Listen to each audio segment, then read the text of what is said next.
हाँ जी मैम, मैंने वो कर लिया है। ये तो अग्रवाल कॉलेज बल्लभगढ़ से आ रहा है होस्ट। नहीं, वो तो मैंने कर लिया। मैंने ज्वाइन इन कर लिया, मीटिंग स्टार्ट कर दी। हाँ जी।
Yes, ma'am, started.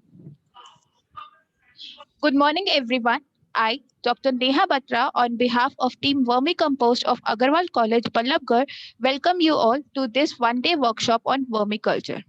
Firstly, I would like to invite Dr. Poonam Anand ma'am, HOD of Chemistry Department, to welcome our Honorable Vice Principal, Mrs. Kamal Tandon ma'am, Coordinator of IQAC, Dr. Manoj Shukla sir, and our resource person, Mr. Sunil Kumar Garg. Over to you, ma'am. Thank you, Neha. A very good morning to one and all. Honorable Mrs. Kamal Tandon, Vice Principal, Dr. Manoj Shukla, IQAC Coordinator, resource person of today's workshop, Mr. Sunil Garg, my colleagues and dear students. I wish to extend a very warm welcome to you all on behalf of this newly formed Team Vermicompost and on my own behalf too. Because of some urgency, our principal, Dr. Krishnakant ji, is not joining us today. Anyways, I convey my gratefulness to our principal, Dr. Krishnakant ji, under whose able guidance we have achieved the new heights of success in all spheres. He is an academician whose vision is not confined to marks and grades. but to an overall development of students as well as faculty. He's a renowned physicist with over 300 publications, several prestigious awards. He is associated with in the capacity of member and chairperson with large number of national and international bodies. Under his able guidance, our college could achieve A++ grade with 3.57 CGPA after accreditation by NAAC in 2019. My sincere welcome to Mrs. Kamal Tandon for gracing the occasion. Ma'am, your presence itself is an inspiration for us all. Thank you for accepting our invitation. I welcome Dr. Manoj Shukla, Coordinator, IQAC and HOD Economics. His hardworking and dedicated attitude has always motivated us to keep our spirits high. Thank you, Dr. Manoj Shukla, for being with us today. I extend a warm welcome to our resource person, Mr. Sunil Garg, founder Unnat Organics. He is actively promoting waste management and organic farming. He's a registered trainer with Khadi India and MSME. We feel fortunate to have him as member of our IQAC, that is Internal Quality Assurance Cell. In fact, what happened, he volunteered his services to hold a workshop for our students in a meeting of IQAC. It was well appreciated, and IQAC suggested this workshop to be organized. This is how the idea of team vermicompost was picked, and we tried to give it a shape as it serves the purpose of sensitizing our students. I would like to mention one thing. It was initiative of Dr. Manoj Shukla only, which inspired us to make this team. I thank and congratulate my colleagues, Dr. Neha Batra, Mr. Lavkesh, Mr. Chandaratri, and our 30 volunteers who keenly came forward for the membership of this team. Wish them very good luck for their contribution to this cause, which I feel is the need of the day. I also welcome Mr. Vineet Nagpal for technical support he provided to us to hold this workshop. Thank you once again to all, and over to Neha. Thank you, Neha. Thank you, ma'am. Primarily, I'll start with a brief introduction about this team. As ma'am has already told us that we have 30 volunteers from different streams along with 3 teachers, that is me, Dr. Neha Batra, Mr. Chandaratri, and Mr. Lavkesh. This is our first step towards a longer route of greener environment. In this workshop, we'll be providing our students a thorough knowledge about this culture, and in the next coming phase, we'll provide hands-on training to our students in the premises of our college with the help of our resource person. At the end, certificates will be provided to the students for spreading this technique in their nearby vicinities. Now, I would like to invite Dr. Manoj Shukla, sir, to address and motivate our students. Over to you, sir. Thank you, Neha. Our resource person, Sri Sunil Kumar Gargji, Dr. Poonam, your department chemistry, Madam Kamal, Vice Principal, and all the volunteers who are there today with us. Under Madam Poonam's initiative that she proposed the name of Mr. Garg to start this noble venture in our institution. No doubt it was already working in our college, but since it required special expert to make it more inclusive and productive, so Dr. Garg is well equipped to make our student involved in this initiative. And not only in our college, we shall be going out even also to make our contribution in society. So we have decided that in the adjoining part of our college, we shall be doing this. And I hope under the guidance of Dr. Anand and with the expertise of Dr. Garg and with the keen participation of our student, we shall be able to take this initiative to the height and in future we will be a change maker in our area. So I wish this mission a success. Once again, thanks to all. Thank you very much. Thank you. Thank you, sir. Those were very kind words. It would be my honor to invite the most composed and compassionate pillar of our college, Kamal ma'am, to address this meeting. I humbly request you, ma'am, to share your words of wisdom on us. Over to you, ma'am. Thank you, Neha. I thank Dr. Poonam Anand to invite me to be a part of this very interesting, I think it's going to be a very interesting workshop because the topic is very relevant. So resource person of today's workshop, Mr. Sunil Garg, who is also a member of our IQAC, and he is going to share his ideas with our students. Dr. Poonam Anand, Dr. Manoj Shukla, Neha ma'am, faculty of the chemistry department, and dear students. First of all, I congratulate Department of Chemistry, where Dr. Poonam is heading the department. Dr. Poonam has taken this initiative under the motivation and guidance of Principal Sir. And the topic and the workshop, the main theme that has been taken, it is the vermiculture. It's a very relevant workshop in today's scenario. I think this is the need of the hour. Need of the hour in that way that there is so much strain on our natural resources and on our environment. And this initiative is certainly very eco-friendly, and it is very much aligned, I think, with our national educational policy, where there is so much focus is on the hands-on experience and experiential learning. So I'm sure that the ideas and suggestions that are going to be shared by Mr. Sunil Garg will certainly help our students, and they are going to be benefited by this workshop. Thanks a lot. I thank again Dr. Poonam, the Department of Chemistry. Thanks a lot. Over to Neha. Neha. Thank you, ma'am. You have always been a source of enlightenment to us and our students. Before inviting our resource person, I'll definitely like to share a glimpse on the legendary man with an ample experience, our very own principal, sir. Although owing to his busy schedule, he could not join us, but this workshop was planned under his guidance and support. He has always been a source of stimulus and inspiration for us and our students. With your permission, Kamal ma'am, now I would like to invite our resource person, Mr. Sunil Kumar Garg, who despite his busy schedule, took out time for our students to familiarize them with this concept of vermiculture.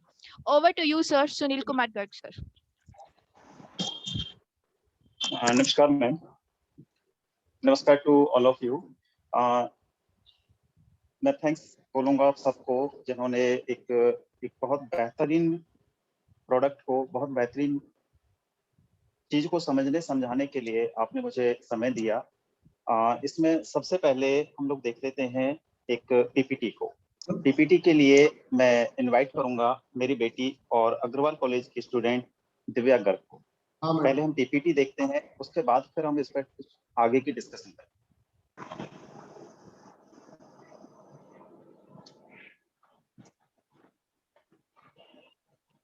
अच्छा,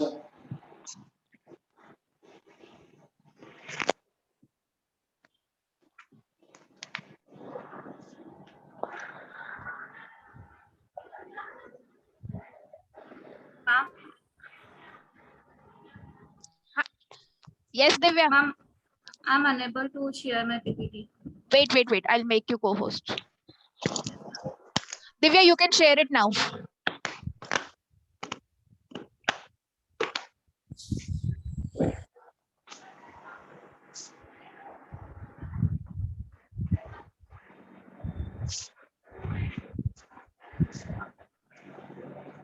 Morning to everyone. MSc Chemistry will be presenting a presentation over the topic vermiculture.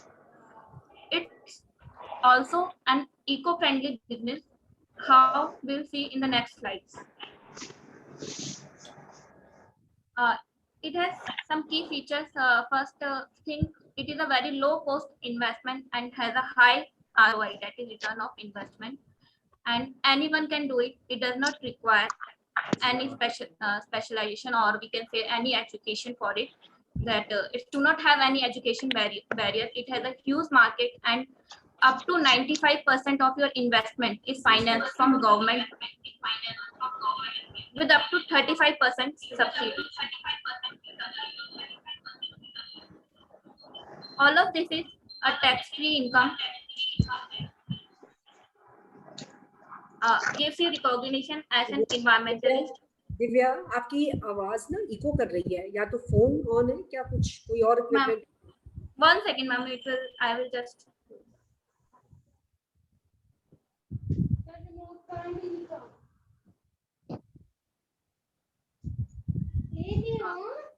Ma'am. Yes, it is okay now, I think.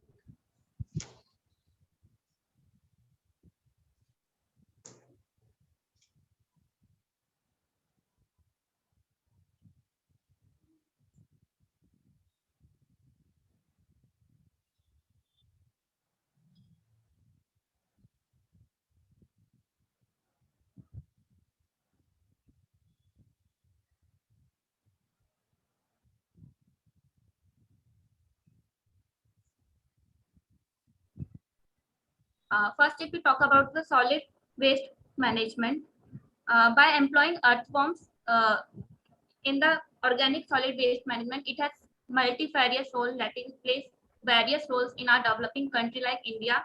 In India, if we talk about there are approx 62 million tons of solid waste which is generated with a growth rate of 4% in India, and it is according to the report as by Press Information Bureau in 2016.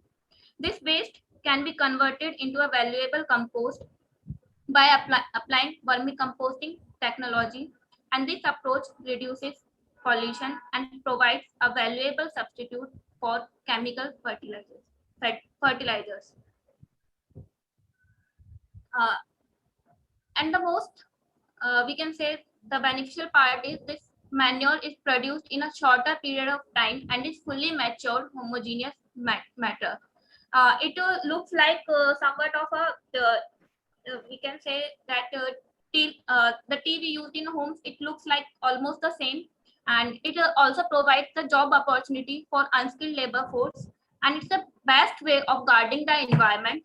And vermicompost has been proclaimed as the best source of organic amendments to soil, that is, it enriches the soil with the help of nitrogen fixation and adds phosphorus to the soils, and vermicompost also fulfills the requirement for organically grown products, that is, it gives all the required minerals and vitamins that are required for a plant's growth.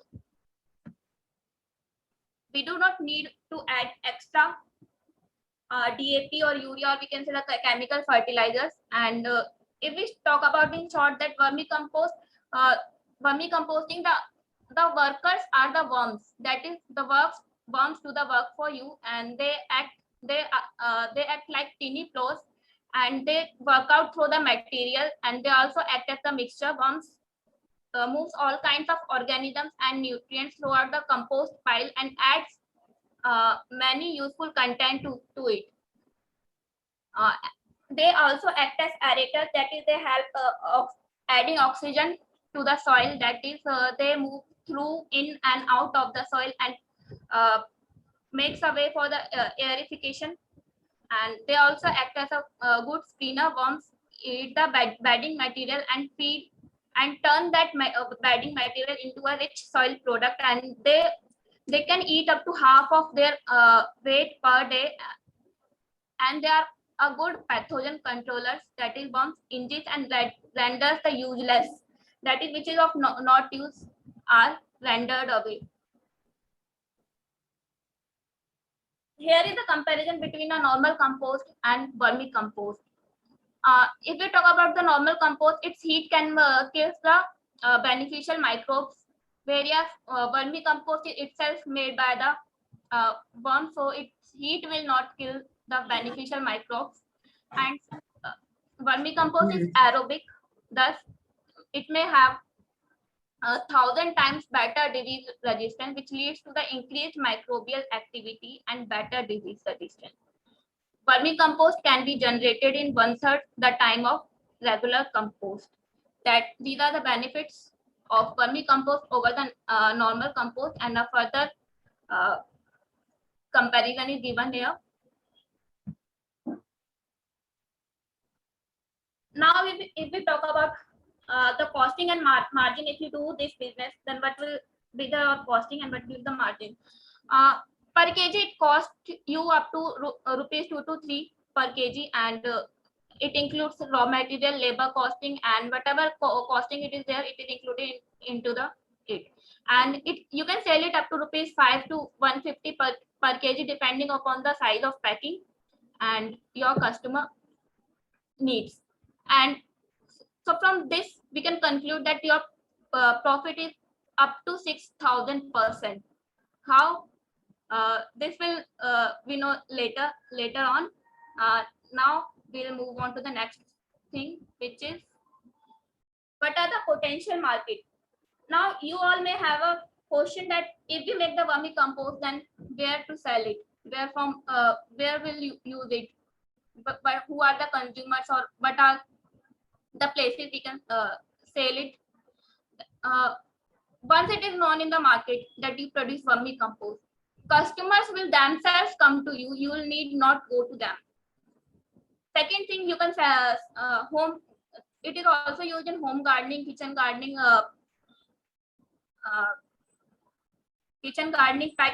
pot gardening, and we can say playgrounds, etc. School, colleges, factories, whatever kind of gardening are there, they almost prefer vermicompost over other compost.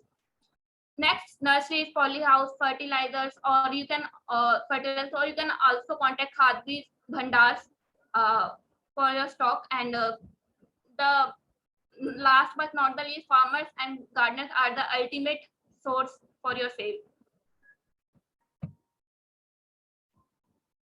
These are the steps in vermicomposting to be followed. First thing, gathering of the material. Gathering of the material is what we need to take up for vermicomposting. First thing is we need to dig a box. We need to take the material which is consumed by worms for converting into the compost.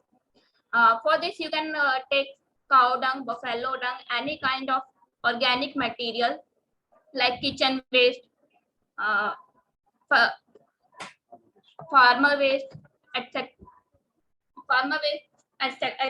And now, second thing is preparation of material and worm bed. How to prepare this material and worm bed? For this, first thing is you need to do is preparing a bed. For this, there are 3 types of beddings done. First is first you can see is a built-in boxes, या फिर कह सकते हैं छोटी छोटी क्यारियां बना दी जाती हैं. And secondly, we can say in the plastic box or wooden box. And the third one, which is an ideal method, it is make a row for a commercial business. Make a row for the bricks and put a polythene, and over that cover it by the bricks on the sides, and put your decomposing material into that bedding, and then it is then checked for its moisture or temperature. If its temperature is too high, then it's given with the water, so that its temperature gets lower, because what happened in the cow dung or organic waste, methane gas is produced, which led to the increase in the heat in the material. So for decreasing that heat, water is added again and again, and when the temperature is cooled down, is okay for the worms, then the worms are added to it. Then this material is covered, is taken out, and is packed for selling further. Now, will you what are the species of earthworm which should be preferred for vermicomposting? However, several earthworm species have been evaluated for their potential use in vermicomposting, including Eisenia foetida, Eisenia andrei, Dendrobium vendor, and many others. But Eisenia foetida is ideal for vermicomposting because it do not require much care. You can use it anyway, and it is heat resistant, means it can easily live in any kind of atmosphere. And here is the proposed project by the sir. Here is a proposed project by the sir.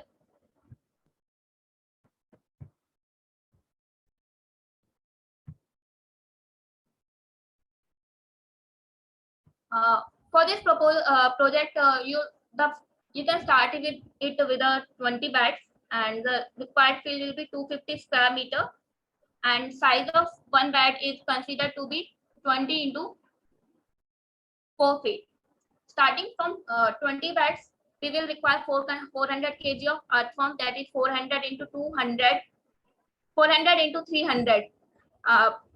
300 is the price of earthworm and 400 is the amount of earthworm we will require, and the total amount up to 1,20,000. And for the starting you will need 1,000 bricks for 20 beds, and here again the price amount, estimated price, and we'll need 20 kg polythene, 40 quintal cow or buffalo dung, whichever you want to prefer, and tools and equipment, they'll cost you up to 3,000 rupees, and so in total your starting investment would be 1,35,000.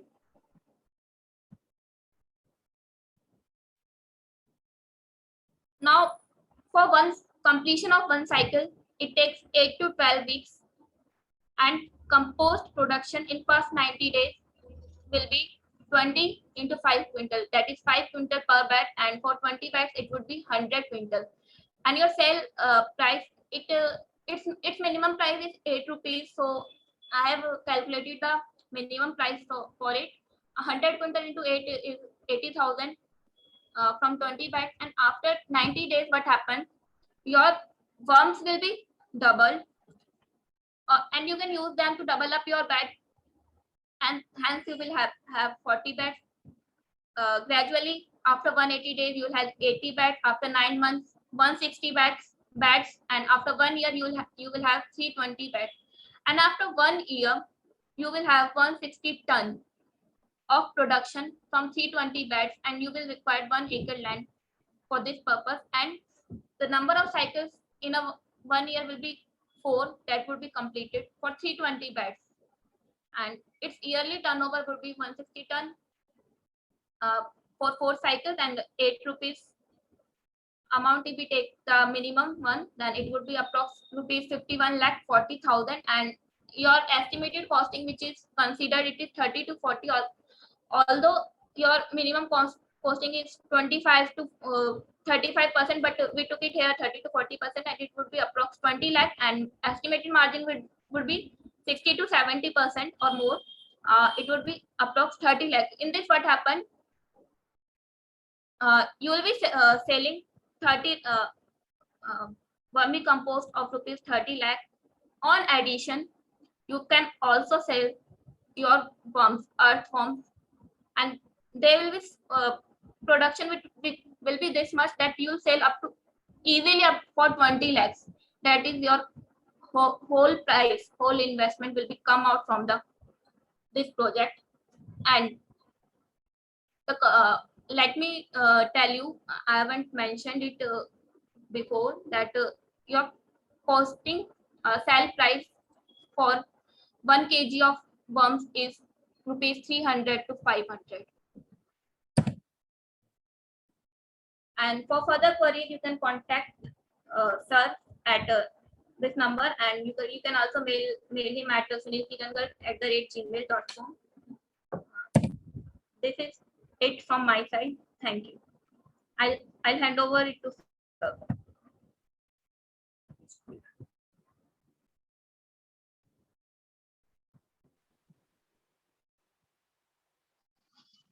Hello, thank you Divya.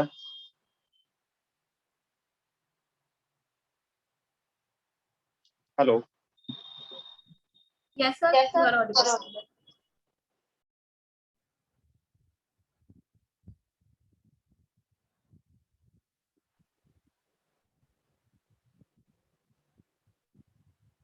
Hello.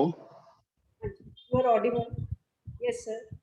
हाँ जी ma'am, सबसे पहले हम जानेंगे कि हम vermi compost की ही बात क्यों कर रहे हैं। वर्मी कंपोस्ट की बात हम इसलिए कर रहे हैं कि वर्मी कंपोस्ट के कंपैरेटिवल अगर हम अदर्स कंपोस्ट को देखते हैं तो अदर कंपोस्ट को बनाने वाला जो समय है, उसकी जो क्वालिटी है, वो वर्मी कंपोस्ट के अकॉर्डिंग काफी माइनस होती है। एक आंकड़े के अनुसार बताया गया है कि साधारण गोबर की खाद से 3 से 11 गुना ज्यादा पोषक तत्वों की मात्रा वर्मी कंपोस्ट के अंदर पाई जाती है। अगर हम बात करें 1960 की हरित क्रांति की, हरित क्रांति ग्रीन रेवोल्यूशन के दौरान हमारी एक मजबूरी थी कि हमारे देश में अन्न उत्पादन कम होता था, जिसकी वजह से रासायनिक खेती का चलन हमारे देश में शुरू किया गया। लेकिन रासायनिक खेती के साथ साथ उसके जो कुछ बैड इफेक्ट हमारे समाज में, हमारी जमीन पर, हमारे लोगों के स्वास्थ्य पर, जल जमीन हवा में भी तरह तरह के जो नुकसान देखने में आए, उसके बाद अब ओवरऑल ये डिसीजन लिया गया है कि क्वांटिटी तो हमने अन्न की काफी उगा ली, अब जरूरत है क्वालिटी अन्न की। क्वालिटी अन्न की अगर हम बात करें तो आज की तारीख में हम देखेंगे कि हम जो 60-70 के दशक में जो भी हम अन्न खा रहे थे, उस अन्न का और आज के उसमें हमारे पोषक तत्वों की मात्रा 70 to 80% हमारे पोषक तत्व की मात्रा उसके अंदर घट गई है। ये भी एक बहुत बड़ा कारण है कि कोरोना जैसी बीमारी के समय पे हमारे लोगों का ज्यादा से ज्यादा बीमार पड़ना, क्योंकि हमारे अंदर एक तरह की रोग प्रतिरोधक क्षमता जो है वो हमारे खाने के साथ साथ घटती जाती है। वर्मी कंपोस्टिंग की अगर हम बात करें तो इसको एक एज ए बिजनेस के तौर पर देखने के लिए मैं एक आंकड़े आपके साथ शेयर करता हूँ। मैं आपको बताना चाहूंगा कि हमारे देश में बहुत असीमित संख्या में कचरे की निकाल होता है, जिसका निपटान क्षमता करना हमारे देश के लिए एक बहुत बड़ी समस्या बनती जा रही है। और वर्मी कंपोस्टिंग के माध्यम से हम उस कचरे को एक बहुत अच्छी खाद के रूप में कन्वर्ट कर सकते हैं। इसमें अगर हम देखें, बंबई और कलकत्ता जैसे महानगरों से 600 ग्राम प्रति व्यक्ति के हिसाब से देखें तो लाखों टन कचरे का हमारे देश में निकास होता है। इसके साथ साथ अगर हम देखें, एक डॉक्टर BK सेनापति जी हैं, जिन्होंने 1991 के आसपास उन्होंने एक शोध पत्र दिया था। उसमें वो लिखते हैं कि हमारे देश में लगभग 3,000 लाख टन कार्बनिक व्यर्थ पदार्थ हर साल हमारे देश में निकाला जाता है। और अगर DK भावलकर की शोध पत्र के अनुसार देखें तो 3200 लाख टन कृषि अवशेष, कपास का डंठल, धान का पुआल, गेहूं का भूसा जैसी चीजें हैं। मेरे इन सब बातों का बताने का मतलब है कि अगर हम वर्मी कंपोस्टिंग को एज ए बिजनेस के तौर पर रन करते हैं तो हमें जो उसका एक रॉ मटेरियल है उसकी हमारे देश में कहीं कोई कमी नहीं है। इसके अलावा वर्मी कंपोस्टिंग के माध्यम से हम बहुत सारी चीजों को सही करने की दिशा में एक कदम उठाते हैं, जैसे कि वर्मी कंपोस्टिंग से सबसे पहले अगर हम बात करें तो कचरा प्रबंधन, इसके अलावा बेरोजगारी प्रबंधन। हमारे देश में स्किल मैन पावर की काफी कमी है और स्किल मैन पावर के भी अगर है तो उसके बाद भी रोजगार की विशेष कमी है। हम क्यों नौकरी की तलाश में जाएं, हम क्यों ना नौकरी देने वाले बने। वर्मी कंपोस्टिंग एक ऐसा बिजनेस है जिससे हम नौकरी देने वाला बन सकते हैं।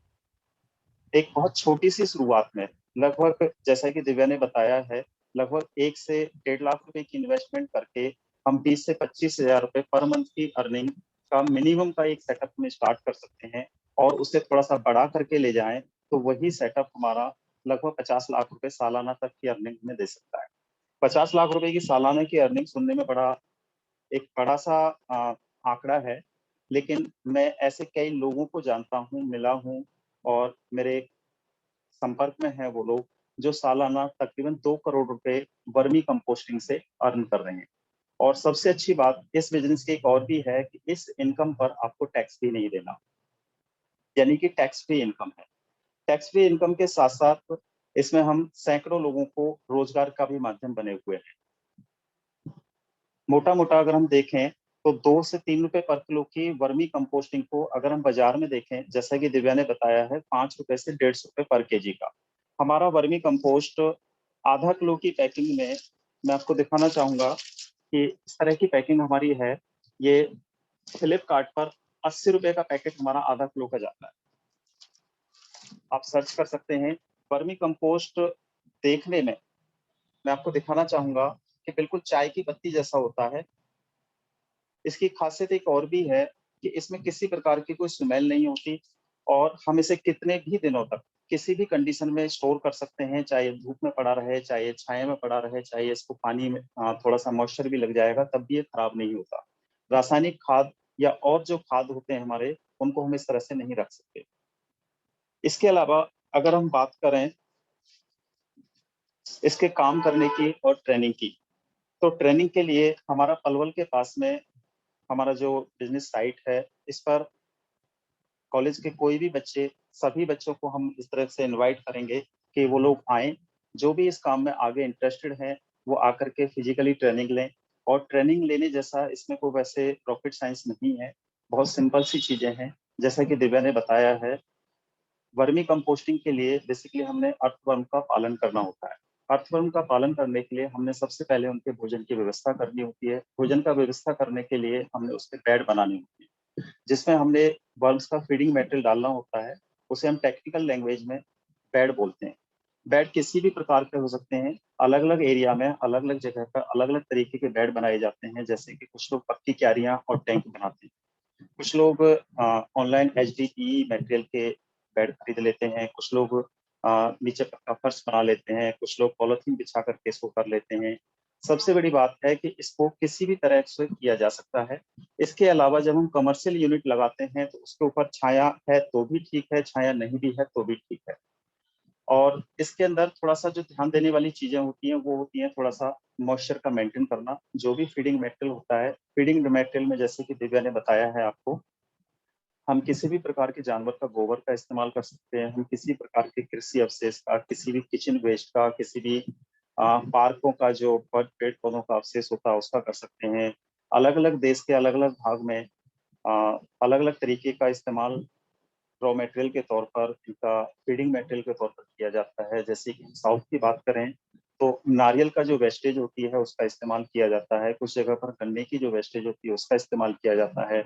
हमारे आसपास गोबर इजीली अवेलेबल होता है तो हम लोग गोबर का इस्तेमाल करते हैं। गोबर में अगर हम देखें तो 2 किलो गोबर के अंदर केंचुआ जब खाता है तो लगभग 1 किलो हमें वर्मी कल्चर या वर्मी कंपोस्ट की अवेलेबल हमें हो जाता है। यानी कि जितना भी गोबर हम वर्म्स को देते हैं उसका 50% हमें वर्मी कंपोस्ट प्राप्त हो जाता है। और एक साइकिल की अगर हम बात करें तो 80 to 90 डेज का एक साइकिल होता है। पैड हमने बनाया, उसके ऊपर 1 से 1.5 फीट का हमने मटेरियल भर दिया, जो भी हमारे पास में है, किचन वेस्ट या कृषि अवशेष या गाय का गोबर, भैंस का गोबर, किसी भी जानवर का गोबर। गोबर को भरने के बाद में हमने उसके ऊपर वर्म्स छोड़ने होते हैं। 80 to 90 डेज के अंदर वो वर्म्स उसे खाते हुए धीरे धीरे वर्मी कंपोस्ट में बदल देते हैं और वो वर्मी कंपोस्ट हम निकाल करके वापस से उस पैड के अंदर फिर से फीडिंग मेटेरियल भर देते हैं। तो इसमें ऐसा कोई रॉकेट साइंस और वो नहीं है। पैकिंग के लिए भी हमारे पास में बहुत सारी अवेलेबिलिटी है और NCR एरिया होने की वजह से इसकी डिमांड हमारे यहाँ पर ऑटोमेटिक आती है। मेरा पिछले 4 साल पुराना ये काम होने के साथ साथ मैं आपको बताना चाहूंगा कि वर्मी कंपोस्ट को सेल करने की हमें आज तक कभी कोई ऐसी दिक्कत का सामना करना नहीं पड़ा। जिन लोगों को चाहिए होता है वो लोग खुद से आकर के हमारे यहाँ से वर्मी कंपोस्ट ले जाते हैं। इसके अलावा वर्मी कंपोस्ट में हम लोग देखेंगे सरकारी सहायता, सरकारी सुविधाएं इसमें बहुत सारी हैं। गवर्नमेंट इसको प्रमोट करती है, जैविक खेती को प्रमोट करती है। वर्मी कंपोस्ट को प्रमोट करने के लिए सरकार इसके लिए फाइनेंसिंग भी करती है और फाइनेंसिंग में सबसे अच्छी बात है 35% तक का सब्सिडी भी हमें दी जाती है। इसके अलावा 95% तक की सब फाइनेंसिंग हमें मिल जाती है।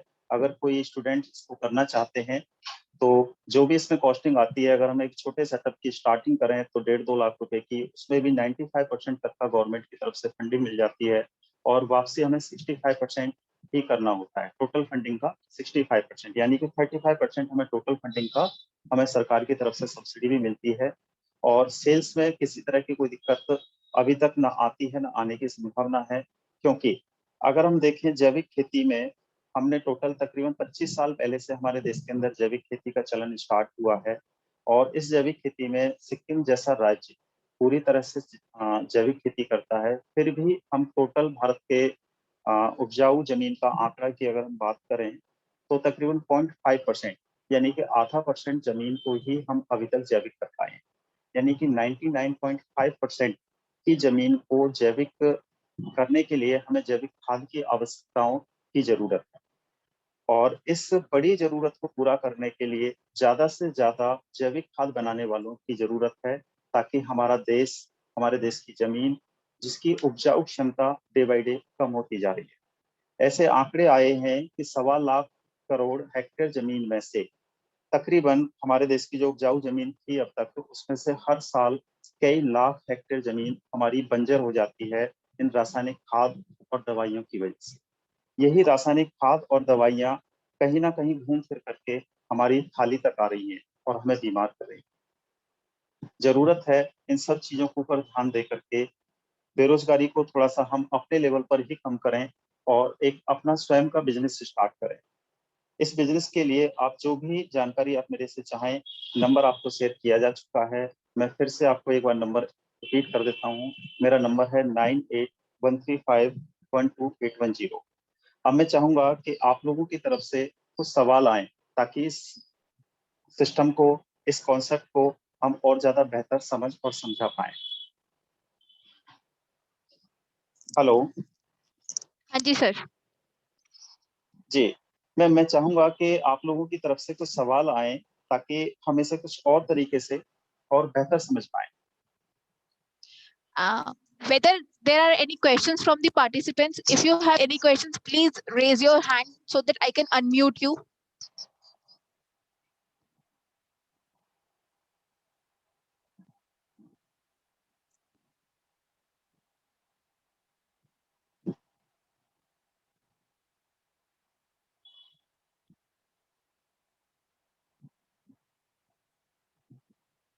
किसी को कुछ पूछना है सर से?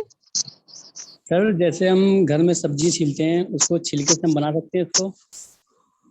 जी, घर में आप कोई भी सब्जी वगैरह खाते हैं, या कोई कागज के टुकड़े हैं या कोई कपड़े के टुकड़े हैं, या जैसे कि आटा छान करके हम आटे के ऊपर वाला जो से हम बूर बोल देते हैं, आटे की वेस्टेज, गेहूं की जो वेस्टेज है, तो इस प्रकार के सामानों को हम उठा करके एक साइड में डालते जाएं और इन सबको भी हम वर्मी कंपोस्टिंग के द्वारा वर्मी कंपोस्ट बना सकते हैं। तो सर इसमें कुछ मिक्स हेलो, करना पड़ेगा फिर, या वैसे ही हो जाएगा अपने खाली उसी को? इसमें कुछ भी मिक्स करने की जरूरत नहीं है। बेसिकली होता क्या है कि वर्मी कंपोस्टिंग में यूज किया जाने वाला जो केंचुआ होता है, जो अर्थवर्म्स होता है, वो आइसिनिया फेटिडा नाम का है। केंचुए की प्रजातियों के बारे में अगर हम बात करें तो पूरी दुनिया में 4200 प्रकार की प्रजातियां पाई जाती हैं, और इन सभी प्रजातियों के अलग अलग गुण और अलग अलग व्यवस्थाएं बनी हुई है। जिस प्रकार की वैरायटी का हम वर्मी कंपोस्टिंग में इस्तेमाल करते हैं, वो सिर्फ कार्बनिक पदार्थ ही खाती है। इसमें हमें मिट्टी मिलाने की या किसी और सामान के मिलाने की जरूरत नहीं है। बस जरूरत है तो हम उठा करके किसी भी सब्जी के छिलके को ऐसे ही केंचुए को नहीं खिला सकते, उसे थोड़ा सा हमने गलाना होता है केंचुए के लिए। इसमें हम मिला सकते हैं, तो अगर हम मिला पाए तो हम इसमें किसी भी जानवर का, गाय का या भैंस का गोबर का थोड़ा सा इस्तेमाल कर सकते हैं, ताकि वो जल्दी से डिकम्पोस्ट हो जाए और केंचुए के खाने के लायक हो सके। इसके अलावा इसमें नहीं मिलाना है वो ये है कि इसमें कोई भी साइट्रिक एसिड वाला पदार्थ, जैसे कि हमने नींबू के छिलके, संतरे के छिलके इसमें इस्तेमाल नहीं करते हैं। कोई भी बना हुआ सामान खाने का, जैसे कि हमने कोई बनी हुई सब्जी या कोई तेलीय पदार्थ इसमें इस्तेमाल नहीं करना है। जी, और बताएं। सर क्या हम इसको चाय की पत्ती के यूज भी कर सकते हैं? जैसे चाय बनने के बाद उसकी चाय की पत्ती जो बचती है उससे? बिल्कुल, हम चाय की पत्ती का हम इसमें इस्तेमाल कर सकते हैं। इसमें सिर्फ साइट्रिक एसिड, प्याज, लहसुन के छिलके और बना हुआ खाना जिसमें नमक, मिर्च, मसाला, तेल वगैरह होता है, क्योंकि नमक इस प्रकार के केंचुए के लिए हानिकारक होता है। Okay sir. जी, और जी, इसके अलावा मैं इसको दोबारा से ब्रीफ करना चाहूंगा एक बार दोबारा से। वर्मी कंपोस्टिंग बनाने के लिए हमें जो सामान की आवश्यकता है, हम किसी भी प्रकार का कोई भी कार्बनिक पदार्थ को अगर हम एक मोटे शब्दों में देखें तो कोई भी ऐसा सामान जैसे मिट्टी में दबाने पर साल 6 महीने में मिट्टी जैसा हो जाता हो, उसे हम कार्बनिक पदार्थ की श्रेणी में रखते हैं। जैसे कि किसी भी प्रकार के जानवर का गोबर हो गया, किसी भी प्रकार का फल सब्जी या कृषि का अवशेष हो गया, किसी भी पेड़ पौधों का अवशेष हो गया, पुरानी लकड़ी हो गई, लकड़ी का बुरादा हो गया, कागज हो गया, कपड़ा हो गया, हम सब केंचुए को खिला सकते हैं। और उसके बाद केंचुआ जो हमें देता है वो हमें 17 प्रकार के पोषक तत्वों वाला, यानी कि पौधे की जरूरत का कंप्लीट फूड और एक्टिवेट फूड। जैसे कि हम कई प्रकार के खादों का अगर हम विवरण करें, जैसे गोबर की खाद होती है, अक्सर लोग गोबर की खाद को गोबर को ही उठा करके इकट्ठा करके डाल देते हैं, उसे गोबर में कन्वर्ट नहीं करते।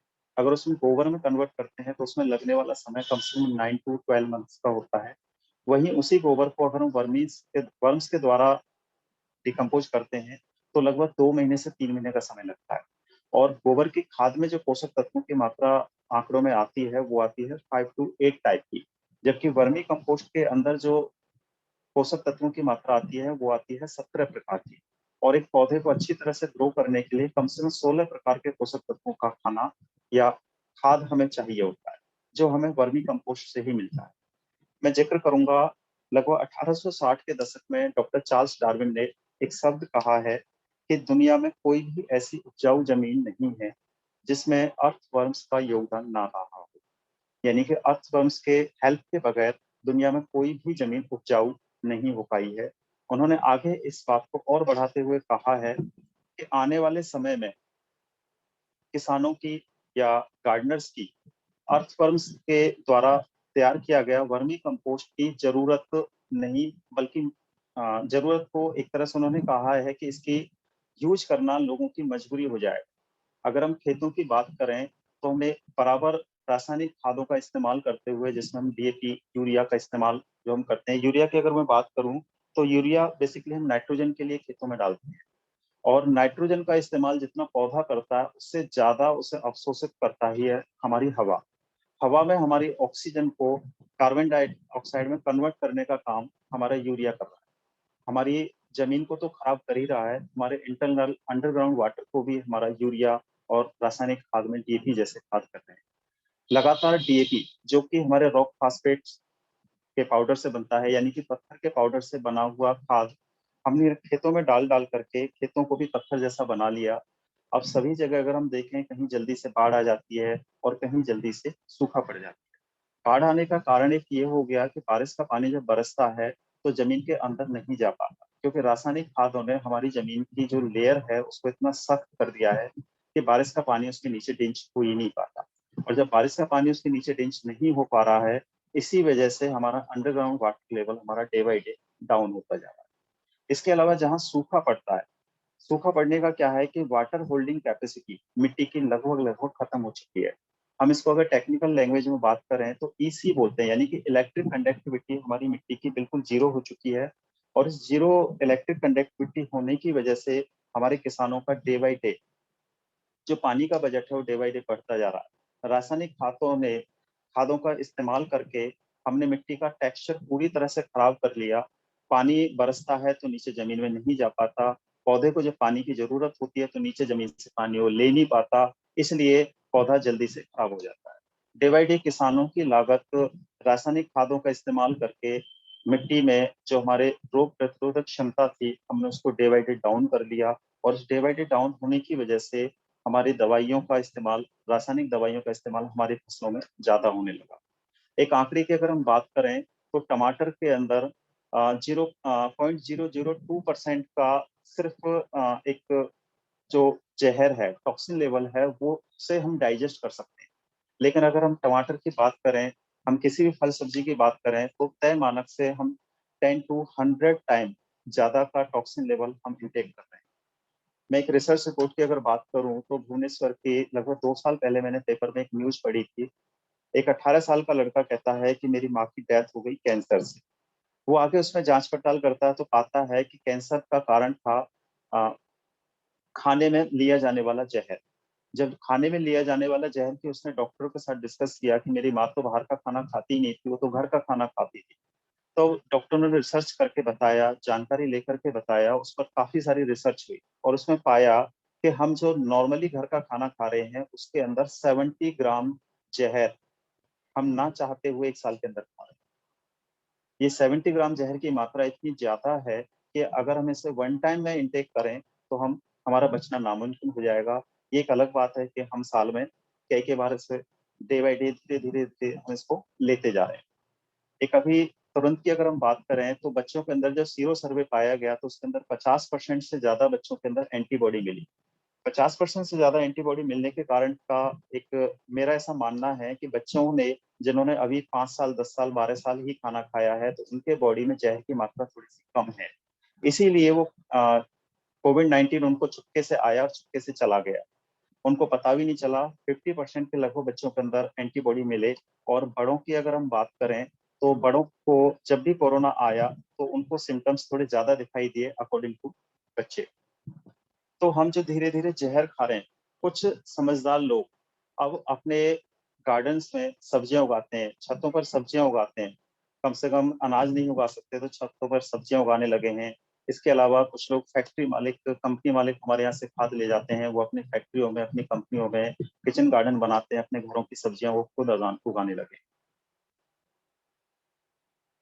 मैं चाहूंगा कि कुछ बच्चे इसमें आगे आए, समाज को एक क्वालिटी फूड उत्पादन में हेल्प करें, खेती की घटती उपजाऊ क्षमता को बढ़ाने का कार्य करें, हवा पानी जो प्रदूषित हो रहे हैं हमारे, उनको प्रदूषित होने से बचाने का काम करें। हमारे देश में जो डे बाई डे कचरे के पहाड़ इकट्ठा होने लगे हैं, इनके प्रबंधन के लिए स्वच्छ भारत अभियान में कुछ अपना योगदान दें। वेस्ट मैनेजमेंट के द्वारा लोगों के स्वास्थ्य में सुधार करें, लोगों के जैविक खेती को प्रमोशन करें। इसके अलावा सरकारी इंपोर्ट बिल में भी एक कमी आएगी। हम कहते हैं कि सरकार ने हमारे लिए क्या किया, कभी हम ये भी सोचे कि हमने सरकार के लिए या हमने देश के लिए क्या किया। सरकार के इंपोर्ट बिल में हम लोग वर्मी कंपोस्टिंग करके इंपोर्ट बिल में कमी ला सकते हैं, क्योंकि जितना भी खाद और दवाइयां हमारे किसान हम लोग यूज करते हैं, इस्तेमाल करते हैं, उसका मैक्सिमम पार्ट इंपोर्ट किया जाता है। लोगों का इम्यून सिस्टम, रोग प्रतिरोधक क्षमता का हम विकास कर सकते हैं। हम जमीन को वापस से ग्रीन अर्थ में ला सकते हैं। सही मायने में अगर देखें तो हमारी जनरेशन ने, जो हमारी लास्ट जनरेशन से हमें जमीन मिली थी, एक उपजाऊ जमीन मिली थी, रोग मुक्त जमीन मिली थी, लेकिन हमने उसमें अंधाधुंध रासायनिक खाद का, दवाइयों का इस्तेमाल करके हमने उसको बंजर बना दिया। मेरा तो ये भी कहना है कि बच्चे एक बार घर जा करके, कुछ बच्चे जिनके पेरेंट्स खेती करते हैं, वो अपने पेरेंट्स से जाकर के सवाल जरूर पूछें कि आपको जब आपके बुजुर्गों से जमीन मिली थी तो वो क्या इसी तरह की थी जिस तरह की आज आपने हमारे लिए बना दी है। अगर उनका सवाल को ना मिले तो आप उन्हें समझाने का प्रयास करें, जैविक खेती को बढ़ावा दें। और जैविक खेती को बढ़ावा देने के लिए वर्मी कंपोस्टिंग का 24 आवर्स जो भी हेल्प आप मेरे से चाहें, मैं आपको देने के लिए तैयार हूँ। और हम ट्रेनिंग देने के लिए हम किसी से कोई चार्ज नहीं करते। वर्मी कंपोस्टिंग की आप कोई भी बात फोन पर डिस्कस करना चाहें, हमारे यूनिट पे आकर के आप डिस्कस करना चाहें, देखना चाहें, ट्रेनिंग लेना चाहें, तो हम उस चीज का कोई चार्ज आपसे नहीं करते हैं। हमारा जो टारगेट है वो सिर्फ और सिर्फ ये है कि लोगों के अंदर जल्दी से जल्दी आपकी थाली में जैविक भोजन आने लगे। मैं चाहूंगा कि बीच बीच में आप लोग को ना कुछ सवाल करते रहें, ताकि मुझे ये लगे कि मैं जो आपको बता रहा हूँ वो कुछ ना कुछ आपकी समझ में आता है। मैं चाहूंगा कि आप में से कोई एक आके आए और सवाल करें।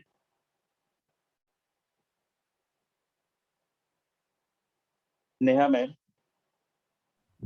Yes sir. जी, आप बीच बीच में सवाल पूछते रहेंगे तो लगेगा कि लोग सोए नहीं है, जाग रहे हैं अभी। नहीं नहीं सर, आपकी टॉक इतनी इंटरेस्टिंग है कि, और आप हर चीज इतने इजीली और इतनी सिंप्लीफाइड वे में समझा रहे हैं कि कोई डाउट आ ही नहीं रहा। बाकी हाँ, स्टूडेंट्स को अगर कोई डाउट है तो प्लीज पूछ सकते हैं आप लोग।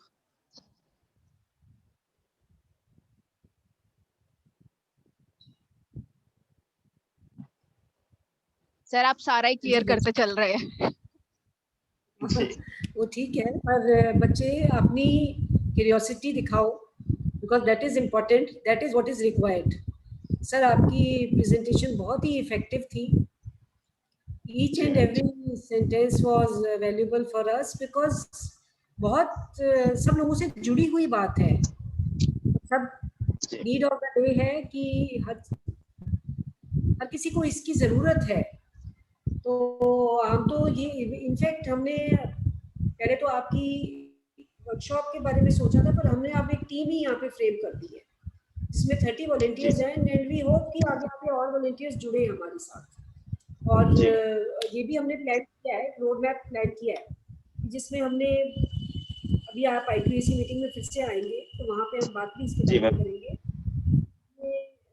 आसपास के 1-2 पार्क्स अडॉप्ट करके कॉलेज वहाँ पर प्रॉपर पिट वगैरह बनवाएगा अपनी कॉस्ट पे.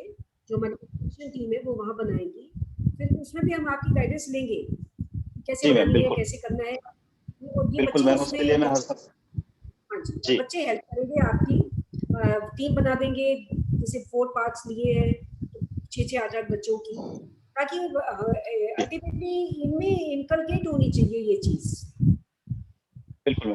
अभी लास्ट टाइम 2 साल पहले की मैं बात करूं तो 2 साल पहले DU पे कुछ बच्चों का इस तरह का एक ग्रुप मेरे संपर्क में आया था, जिन्होंने हमारे पलवल के आसपास के एरिया में गांव-गांव जाकर के सरपंचों से इस तरह के पिट तैयार कराए थे. तो ये एक बहुत अच्छा काम है. बाकी वो बहुत ज्यादा इफेक्टिव नहीं कर पाए, 2-3 गांवों तक ही वो लोग कर पाए थे. बाकी इस तरह का प्रयास अगर हम डे बाय डे करते रहें तो इसमें कुछ ना कुछ सुधार होने की संभावना है पूरी. डेफिनेटली. हाँ जी, बच्चे आप लोग पूछ सकते हैं सर से. और बाकी अदरवाइज तो हम लोग ने प्लान बना ही रखा है कि 5-5, 6-6 बच्चों की टीम बनाकर के आपके साथ काम करेंगे and we will have a proper arrangement और होपफुली हम सक्सेसफुल हो.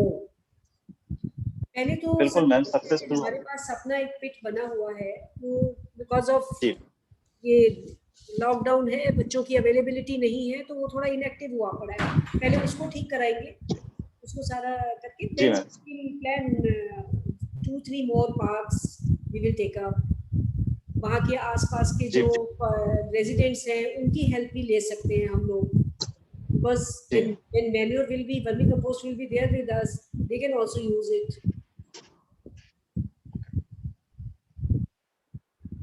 हाँ जी नेहा, आप कैरी ऑन करो आगे. Yes, ma'am.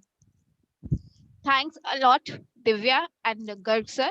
I am sure our students are highly benefited with this. You have not only highlighted the advantages and need of this technique, but also have provided an alternate idea for a source of income too.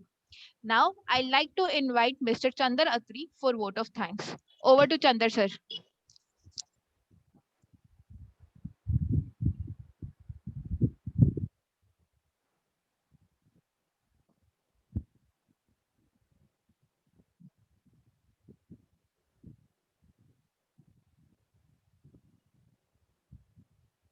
जी नेहा देखो, Chandar sir, ma'am unmute तो करा है sir ने अपने आप को.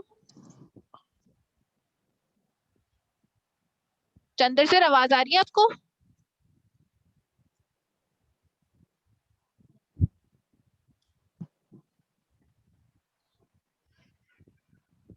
Chandar sir, ma'am एक minute पूछती हूँ.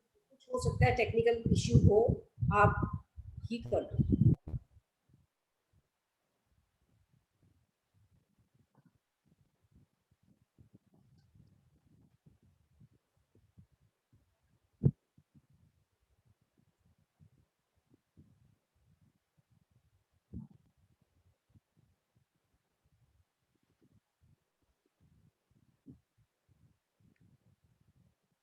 सर तब तक मैं आपसे एक रिक्वेस्ट करना चाहूंगी कि ये 1 मंथ तो इन बच्चों के अभी एग्जाम्स चलेंगे.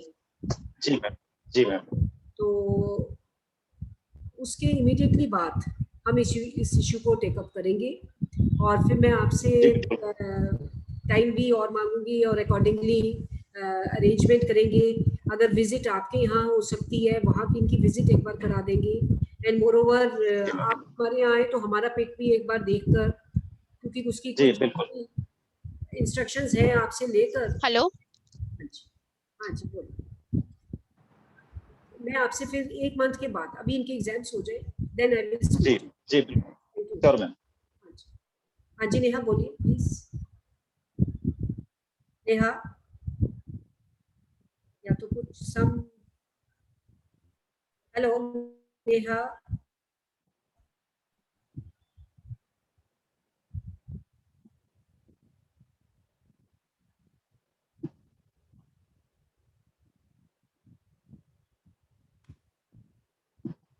Neha what happened? सर कुछ पूछना था आपसे। जी जी बोलिए। सर मैं कह रहा था कि मेरे घर में छोटे छोटे प्लांट हैं, उसकी ग्रोथ नहीं बढ़ रही है, उसके लिए मैं क्या कर सकता हूँ? जी बिल्कुल बिल्कुल। और उसमें ना, प्लांट के जी जी बोलिए। प्लांट के ग्रोथ के लिए सबसे बड़ी बात होती है, हमें किसी भी व्यक्ति के लिए चाहे प्लांट्स के लिए हमें उसको एक पोषक वाला न्यूट्रिशन फूड देना होता है।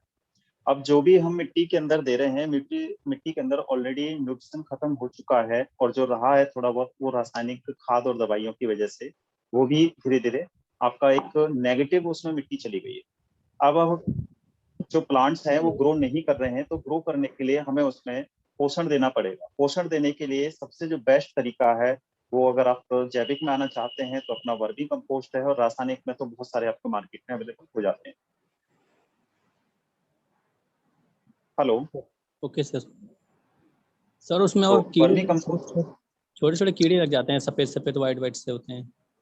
हाँ एक्चुअली हुआ क्या है कि वर्मी कंपोस्ट अपने आप में एक खाद ही नहीं है, इसके अंदर और बहुत सारी चीजें आती हैं। ये मिट्टी के टेक्सचर को भी चेंज करता है, मिट्टी के रोग प्रतिरोधक क्षमता, जैसे छोटे छोटे कीड़े लग जाते हैं या मिट्टी में लग गए या मिट्टी की पौधे की जड़ों में लग गए या पौधों की टहनियों या पत्तों पर लग जाते हैं, तो इन सब का बचाव हमारे वर्मी कंपोस्ट में है। मतलब और सारी समस्याओं का जो सॉल्यूशन है वो वर्मी कंपोस्ट के अंदर हमें मिल जाता है, क्योंकि इसके अंदर मैक्रो न्यूट्रिएंट्स और माइक्रो न्यूट्रिएंट्स इतने अधिक मात्रा में आते हैं कि वो हमारी मिट्टी की हेल्थ को डे बाय डे इतना इंक्रीज करते चले जाते हैं कि एक दिन ऐसा आता है कि जब हमारी मिट्टी में पौधों में किसी प्रकार का कोई कीड़े या रोग लगने की संभावनाएं 0 हो जाती इसके है। फिर जी टाइम और जैसा कोई, कि हम मिट्टी भी चेंज कर सकते हैं, मिट्टी को चेंज करना होता है कभी? देखिए मिट्टी को चेंज नहीं करने की जरूरत होती है, अगर हमने उसको पूरा एक अच्छा खाद अगर हमने उसको दिया हुआ है तो मिट्टी को चेंज करने की जरूरत हमें तभी पड़ती है जब हम उसके अंदर एक अच्छा खाद नहीं दे पा रहे। मिट्टी का टेक्सचर आप देखेंगे तो ऊपर पानी डालते हैं तो काफी देर तक पानी खड़ा रहता है, वो एक साथ नीचे नहीं जाता, जबकि मिट्टी का टेक्सचर ऐसा होना चाहिए कि हमने ऊपर पौधे में पानी लगाया और झट से नीचे चला जाए, और फिर काफी दिनों तक पौधे के नीचे नमी बनी रहे। लेकिन हो क्या रहा है कि हम पौधे को पानी लगा रहे हैं, मिट्टी का टेक्सचर हार्ड हो चुका है, पानी जड़ों में नीचे जाता ही नहीं है, रूट्स को पानी नहीं मिल रहा है, और वो ऊपर स्टेम के साथ पड़ा हुआ पानी फुट से भाप बन करके उड़ जाता है, जिसकी वजह से हमारे स्टेम में भी रोग लग जाते हैं, वो स्टेम भी इन्फेक्टेड हो जाती है, और रूट्स को जब पानी नहीं मिला तो पौधे की हेल्थ पे डेफिनेटली फर्क पड़ता है। Okay sir, thank you. इसके लिए आप वर्मी कंपोस्ट मार्केट में अवेलेबल है कहीं ना कहीं, तो आप वहां से वर्मी कंपोस्ट ले सकते हैं, और वर्मी कंपोस्ट को आप थोड़ी सी गुड़ाई करके उसके अंदर डालिए, और फिर उसकी हेल्थ में आप 15 डेज में ही ऑटोमेटिक फर्क देखेंगे। Okay sir. Chandar sir has joined us. I like to hand over the mic to Chandar sir for vote of thanks. Thank you, Neha ma'am. I, Chandar Atri, on the behalf of Team Vermicompost, thank Sunil Garg for talking out this time and guiding our students in such a simple way. Sir, I am sure our students are highly benefited with this workshop and in near future too. We hope that our association with you will continue. I thank our principal sir for his unconditional support and motivation at every step. I thank Vice Principal ma'am for joining us. I would like to thank Dr. Manoj Shukla sir and Dr. Poonam ma'am for providing us this opportunity to hold an eco-friendly workshop. Last but not the least, I would like to thank my colleagues and the volunteers for making this workshop successful one. Thank you. Thank you so much. Thanks a lot. Thank you all. Okay. Thank you, ma'am. Okay.